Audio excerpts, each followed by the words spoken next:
우리 잠깐 같이 기도드리겠습니다. 자비로우신 우리 아버지 하나님, 오늘도 저희들을 한자리에 불러 모아주시고 또 하나님의 말씀으로 궁금한 것을 생각해 보려고 합니다. 주님께서 함께 해주시고 또 마음을 열어주셔서 하나님의 말씀의 뜻을 바르게 깨달아 알 수 있도록 도와주옵소서.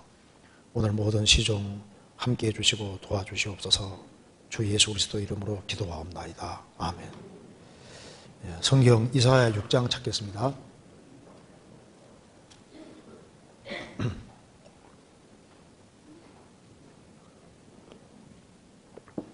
제가 읽겠습니다.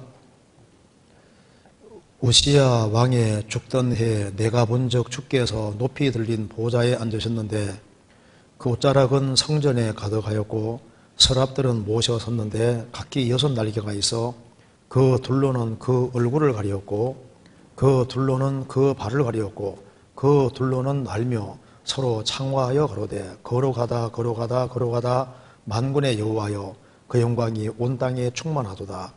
이같이 창화하는 자의 소리로 인하여 문제방에 터가 요동하며 집에 연기가 충만한지라. 그때 내가 말하되 화로다 나여 망하게 되었도다. 나는 입술이 부정한 사람이요 입술이 부정한 백성 중에 거하여 만군의 여호와이신 왕을 배웠음이로다. 네, 그 서랍의 하나가 화저로 단에서 취한 바 핀 수술을 손에 가지고 내게로 날아와서 그것을 내 입에 대며 가로되 보라 이것이 내 입에 닿았으니 내 악이 제하여졌고 내 죄가 사하여졌느니라 하더라. 내가 또 주의 목소리를 들은 적 이르시되 내가 누구를 보내며 누가 우리를 위하여 갈고 그때 내가 가로되 내가 여기 있나이다. 나를 보내소서. 네, 거기까지입니다. 네, 여기 오늘은 좀 빨리 끝낼 수 있을 것 같습니다. 왜냐하면 질문이 좀 적거든요. 좋으시죠? 네, 이제 첫 번째 질문이 이사야 6장에 대한 질문이기 때문에 제가 이거 읽었습니다. 자, 질문을 한번 읽어보겠습니다. 찬송가 271장 가사 중에 이해가 잘 안 되는 것이 있어 질문드립니다. 마지막 가사인 제단 숯불을 내 입에 대니 어찌 주자할까 주여 나를 보내소서에서 그냥 문자 그대로 읽었을 때 느껴지는 건 사극 속 고문 형장 같습니다. 입술에다 숯불 대니까요. 이런 고통, 고난을 이겨내서라도 주님 일을 위해서 나가겠다는 건가요? 그리고 이제 아래 해설에, 이제 찬송가 밑에 해설에 숯불이 입에 닿았다는 것은 상징적인 표현이며 주께서 이사야의 죄를 용서해 주신 일을 뜻한다라고 되어 있지만 숯불을 입에 갖다 대는 것이 왜 죄 용서를 뜻하는지 모르겠습니다. 숯불이 특별한 의미를 갖고 있는 것인지 찬송가의 배경 말씀은 이사야 6장 6절 8절을 읽어봐도 6장 전체를 읽어봐도 아리송합니다. 도와주세요. 이렇게 질문했습니다. 찬송가 271장 가사 중에 이해가 잘 안 되는 것이 질문드립니다. 그죠? 찬송가 그냥 부르는 게 아니라 아주 꼼꼼히 생각하면서 이제 부르시는 것 같아요. 그러니까 이게 이 말이 왜 제단 숯불을 여기 입에 댄다고 이렇게 얘기했을까? 제단 숯불을 내 입에 대니 어찌 주자할까 주여 나를 보내줘서. 찬송 가사 중에 이해 안 되는, 잘 안 되는 것이 있어서, 그렇죠? 찬송 가사 중에 이해 안 되는 것이 틀림없이 들을 수 있습니다. 그리고 찬송가는 또 덜한데, 은혜 찬송 중에는 과도한 표현들이 있는 것이 꽤 있습니다. 좀 있어요. 그래서, 이건 좀 성경하고는 안 맞는데, 그래서 찬송가 중에도 항상 기뻐도다 이것도 하면 또 항상 기뻐도다 이 항상자가 들어가면 좀 조심해야 되거든요. 항상 기뻐도다 진짜 항상 기쁠까? 항상 기뻐하라는 말은 있는데 항상 기쁘다 그건 좀 표현이 좀 찬송가 중에도 과한 표현이잖아요. 왜냐하면 성경을 이제 이렇게 직접 기록한 사람들도 이제 마음에 막 고통도 있고 근심도 있고 말할 수 없는 염려와 근심이 있고 또 실제 신앙 경험 속에서도 항상 기쁜 건 아닐 수 있잖아요. 항상 기뻐도다. 저는 그 찬송 부를 때마다 이게 노래는 좋은데 이게 또 절대적으로 맞는 표현은 또 아닐 수 있다고 말입니다. 그런 것이죠. 그리고 또 은혜 찬송 중에 보면은 제가 이럴 때 죽게 한 번 굴복한 후 뭐 성신이 주장하시고 이게 나오잖아요. 한 번 굴복한 후 성신이 주장한다. 그러니까 한 번 굴복하면은 성신이 주장하느냐? 한 번. 성령 충만은 반복적인 거거든요. 그러니까 한 번 굴복한 그 표현이 좀 과한 표현도 있습니다. 그러니까 찬송가 표현이 좀 그것도 찬송가도 성경에 비추어서 이해하는 것이 필요합니다. 그래서 찬송가 중에서 이건 좀 과한 표현이다, 이건 또 이해가 잘 안 된다, 그런 게 있을 수 있습니다. 그리고 그래서 이게 이제 요 질문은 좀 표현이 좀 요건 성경에 비추어서 만든 표현인데도 이해가 잘 안 된다. 그리고 제단 숯불을 내 입에 대니 어찌 주저할까 주여 나를 보내소서 해서 문자 그대로 읽었을 때는 사극 속 고문 현장 같아. 사극을 보신 모양이죠.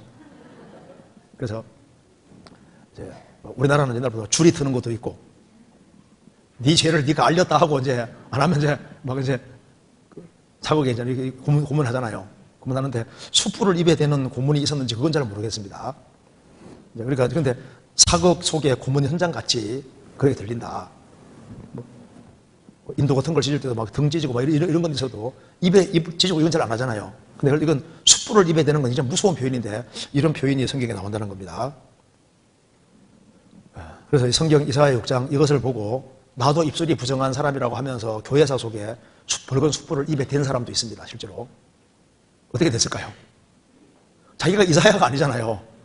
이사야가 아닌데 이사야 선지자처럼 숯불을 입에 갖다 대면 어떻게 되겠습니까? 완전히 타버리죠.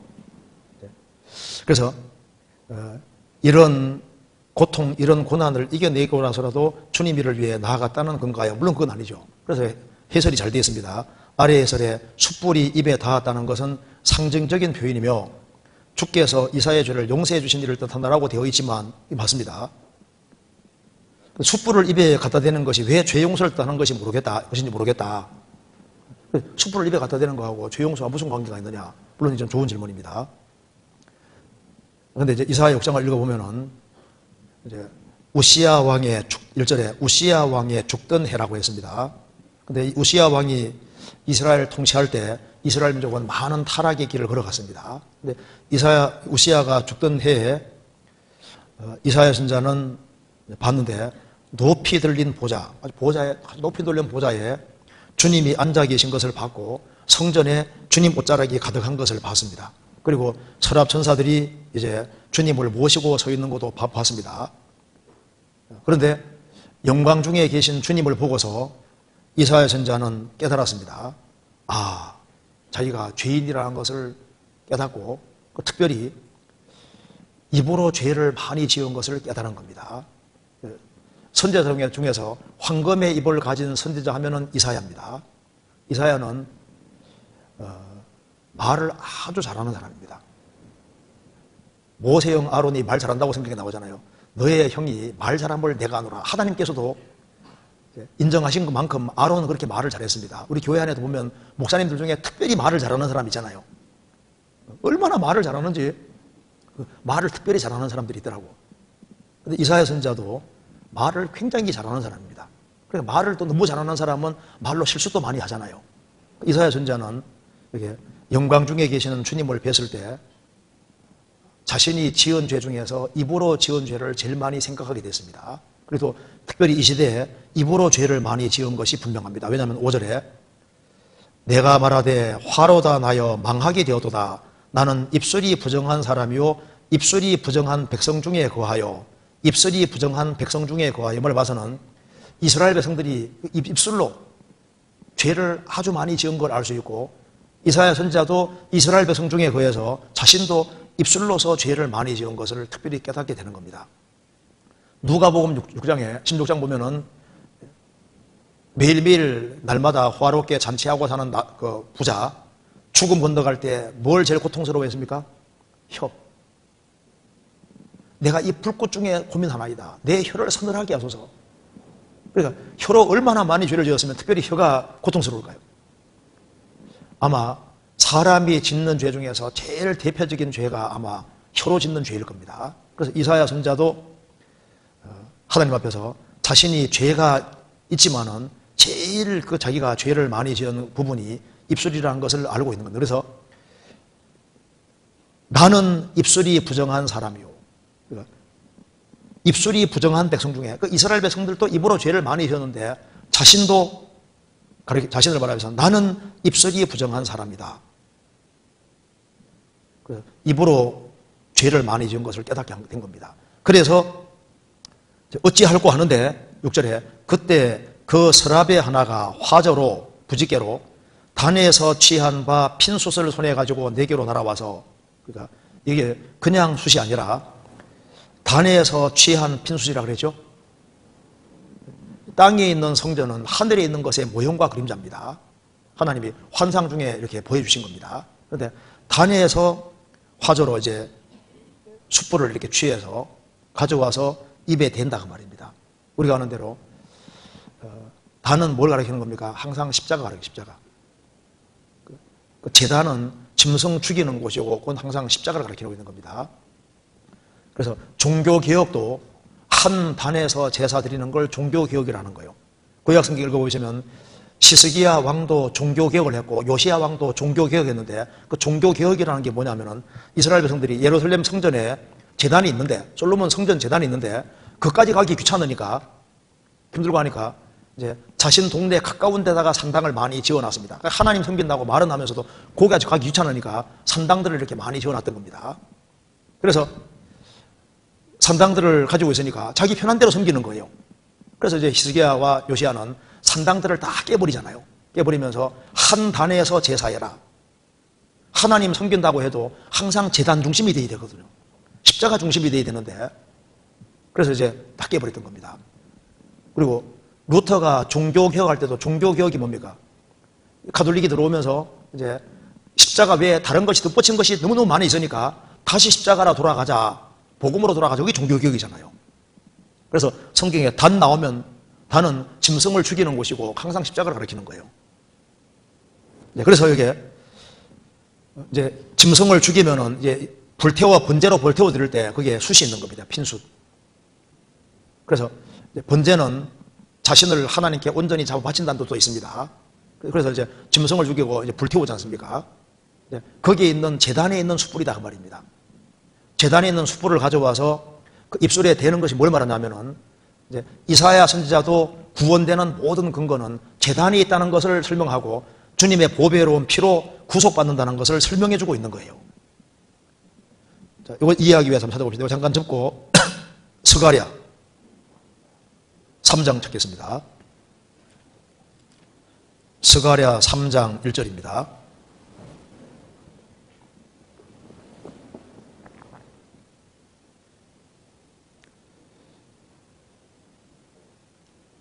대제사장 여호수아는 여호와의 사자 앞에 섰고 사단은 그의 우편에 서서 그를 대적하는 것을 여호와께서 내게 보이시니라. 여호와께서 사단에게 이르시되 사단아 여호와가 너를 책망하노라. 예루살렘을 택한 여호와가 너를 책망하노라. 이는 불에서 꺼낸 거슬린 나무가 아니냐 하실 때 여호수아가 더러운 옷을 입고 천사 앞에 섰더라.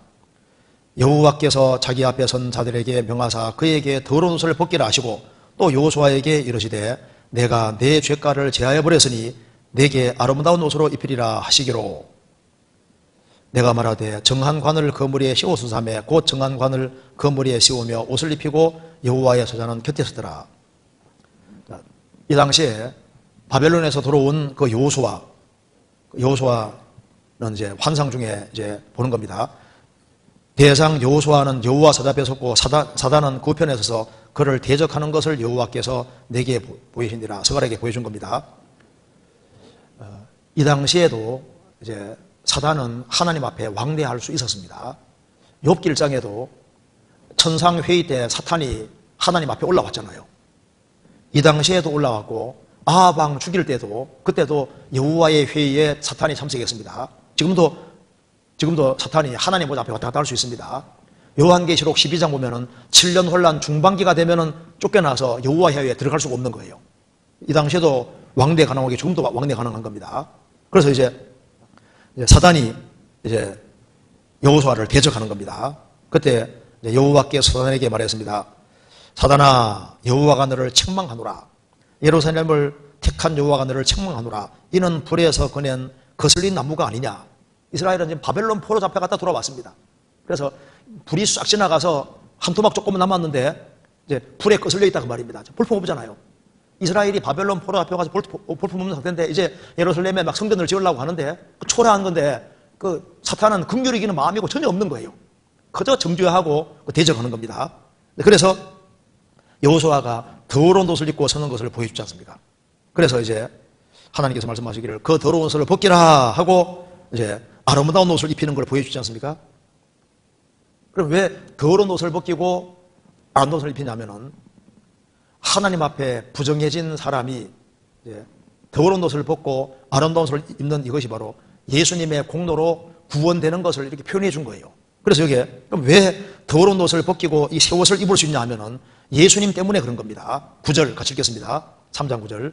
만군의 여호와가 말하노라 내가 너 여호수 앞에 있는 돌을 보라 한 돌에 7눈이 있느니라 내가 새길 것을 새기며 이 땅의 죄악을 하루에 제하리라. 여호수 앞에 세운 돌 예수님입니다. 이사야 28장에도 예수님은 시험한 귀한 기초돌이라고 했습니다. 예수님을 돌로 표현했습니다. 한 돌에 예수님은 유일한 구세주니까 한 돌이고 7눈이 있느니라. 계시록 5장에 7눈은 7 성령이라고 표현되어 있습니다. 그래서 예수님에게로부터 성령이 나올 것을 미리 보여준 겁니다. 예수님 죽으시고 부활하신 후에 오순절에 성령이 정말 오셨습니다. 내가 새길 것을 새기며 대제사장 의복에 12보석이 있는데 그 보석에 12지파 이름들이 딱 새겨져 있습니다. 내가 새길 것을 새기며 이사야 49장에도 내가 너희들을 손바닥에 새겼다. 주님께서는 12지파 이름을 보석에 쫙 새기는 것처럼요. 구원받은 사람 이름은 주님 손바닥 안에 다 새겨져 있는 겁니다. 내가 새길 것을 새기며 이 땅의 죄악을 하루에 제하리라. 예수님이 오셔서 십자가에 죽으시고 부활하심으로 이 땅의 죄악을 하루 만에 제하셨잖아요. 그러니까 여기에 더러운 옷을 벗기고 새 옷을 입게 되는 이유는 바로 예수님의 공로 때문에 그런 일이 벌어지는 겁니다. 이사야도 입술이 부정한 사람이지만은 죄를 사함받고 하나님의 일꾼이 되는 근거도 바로 제단 때문에 그런 거예요. 그리고 왜 숯불이라 했냐면은 불은 정결케 하는 특징이 있습니다. 그래서 이 부정해진 것에 대해서 이게 불을 통과하는 경우가 성경에 꽤 나와 있는데요. 불을 통과한다는 것 자체가 정결케 되는 겁니다. 그래서 입술에 부정해진 이사야가 바로 예수님의 보혈로 말미암아 이제 정결케 될 것을 이렇게 미리 보여주신 거예요. 그래서 하나님께 쓰임 받기 위해서는 먼저는 속죄부터 경험해야 됩니다. 이사야가 선자 되기 위해서는 먼저 주님의 구원을 경험해야 되는 거예요. 그래서 이사야는 여호와는 나의 구원이라는 뜻이고, 그러니까 이 이사야 선자가 이제 구원되는 모습을 이렇게 표현을 해준 겁니다. 그리고 다른 불은 안 되고 제단에 불이어야 된다 했는데 하나님께서 드릴 때 다른 불은 가지고 들어가면 안 됩니다. 제단에 불을 가져와서 하나님께 꼭 제사 드려야 되는 거예요. 그래서 향단에 불을 붙여 들어갈 때도 반드시 제단 불을 붙여 들어가도록 되어 있습니다. 성경 레위기 한번 찾아보시겠습니다. 레위기 10장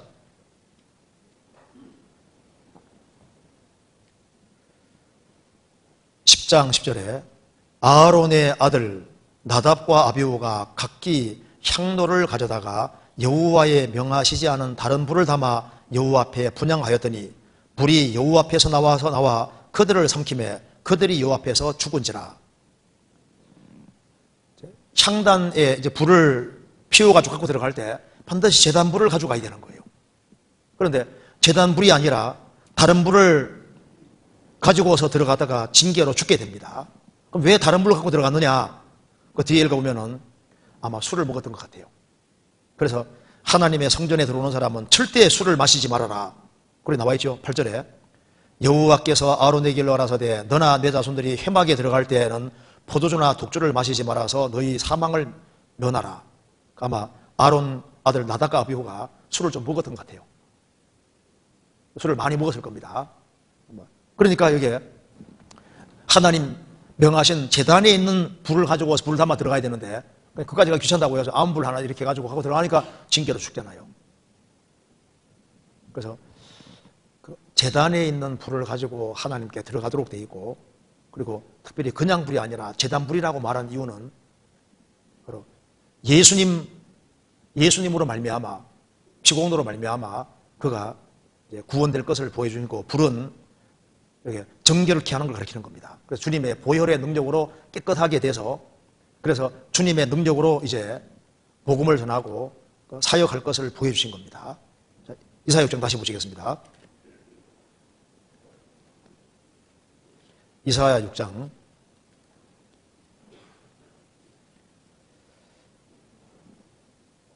7절에 그것을 내 입에 대며 가로되 보라 이것이 내 입에 닿았으니 내 악이 죄하여졌고 내 죄가 사해졌느니라 하더라. 그건 입술에 죄만 사해진 것이 아니라 바로 예수님으로 말미암아 죄에서 해방되고 구원될 것을 미리 보여주신 겁니다. 그리고 난 다음에 이제 8절에 내가 또 주의 목소리를 들은 적 이르시되 내가 누구를 보내며 누가 우리를 위하여 갈고 3일 제한한 말하고 있습니다. 내가 누구를 보내면 누가 우리를 위하여 갈고 우리는 3일째 하나님을 믿어두신 겁니다. 창세기 1장에도 하나님이 가라사대 하고 가라사대 말씀하시면서 우리의 형상을 따라 우리의 모양대로 우리가 사람을 만들자 하잖아요. 하나님인데 우리라고 되잖아요. 창세기 3장에는 여호와 하나님이 가라사대 보라 이 사람이 선악을 하는 일에 우리 중 하나같이 되었으니 하나님 대 우리라고 되잖아요. 창세기 11장에도 여호와께서 가라사대 자 우리가 내려가서 원을 흩어버리지 하지 않습니까? 근데 하나님인데 우리잖아요. 내가 누구를 보내며 누가 우리를 위해 갈고 하나님은 한 분이신데 성부 성자 성령 구별이 있는 겁니다. 그래서 하나님의 탄식의 소리를 들었습니다. 그때 이사야가 말했습니다. 그때 내가 가로되 내가 여기 있나이다 나를 보내소서. 이렇게 해서 이제 하나님의 사역을 시작하게 된 겁니다. 이사야는 충실하게 일을 감당하고 나중에 므낫세 왕 당시에 이사야가 말을 참 잘하고 능력 있게 전하는 사람이었습니다. 그래서 이 므낫세 왕이 미워해서 이 사람을 죽일 때 이사야 죽일 때 통나무 구멍 뚫은 통나무에다가 이사야를 집어넣고 반으로 썰어 죽이게 했잖아요. 그래서 이사야는 톱으로 켜서 죽임 당했는데 히브리 11장 보면은 톱으로 켜는 걸 당했다. 이사야 선지자 말하는 겁니다. 이사야는 톱으로 켜서 죽임을 당한 거예요. 근데 그는 끝까지 사역을 잘 감당할 수 있었던 것은 그는 하나님 영광을 받기 때문에 끝까지 사역 감당했고 그리고 구원을 확실히 경험했기 때문에 그렇게 할 수 있었던 겁니다. 그래서 넘어가도 되겠죠? 그건 십자가를 설명해 주려고 그렇게 하시는 겁니다. 그렇게 하면 되겠습니다.